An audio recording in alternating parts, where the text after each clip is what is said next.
Delicioso! Can you say delicioso? She'll grow out of it.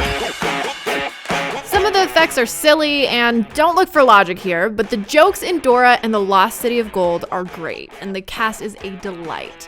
If you're a fan of the animated series, or even a parent of a fan, you're going to be happy with this film.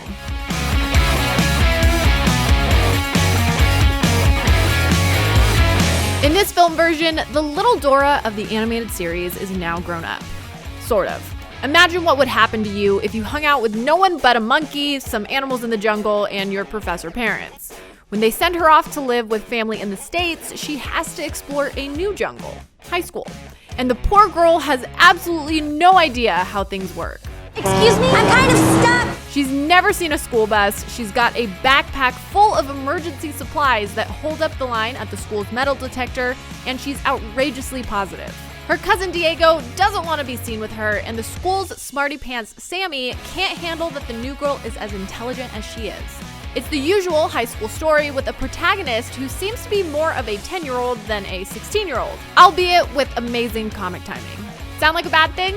It's not. It's surprising that the filmmakers decided not to keep the kids as tweens, since that's how they all act. But it's aspirational for younger kids to look at high schoolers that way. Stop pulling levers, Randy! You probably shouldn't read very much into the characterizations of a kids movie based on a cartoon about a little girl, but it's hard not to. Dora and the Lost City of Gold has a lot to say about breaking down your barriers and how difficult it is to be yourself around other people. If you don't feel seen, you have to take on a persona to stand out, whether that makes you popular, an overachiever, a tough young woman, or a geek.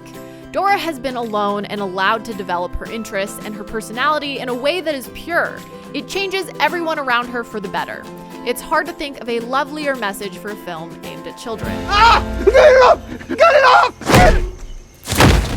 Dora fans also get a healthy dose of nostalgia. We see how Boots got his name, a map sings, and a backpack talks. And then there is Swiper. Yes, you will hear the classic line, Swiper, no swiping. Swiper, no swiping! Here's the issue though.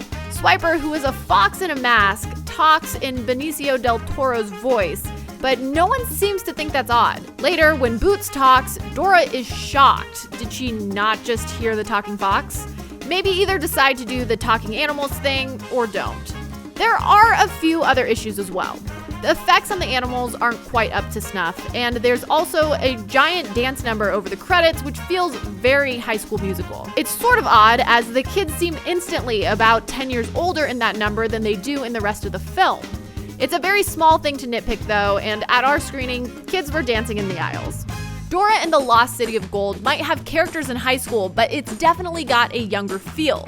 While it may be light on logic and effects, it's still a lovely story about being yourself, no matter what anyone thinks. Kids are going to love this one, and parents are actually going to be able to sit through it. It's a bit heavy on the scatological jokes, but hey, kids love that sort of thing. Oh look, Dora brought a knife on the field trip, everybody. For more movie reviews, check out what we thought of Scary Stories to Tell in the Dark and Hobbs and Shaw.